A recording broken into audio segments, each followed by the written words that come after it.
Today in this video we will learn about how do I enable SSH access to my users from my WHM root.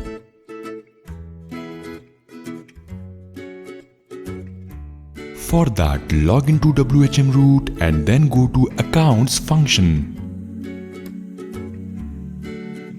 Now click on manage Shel access.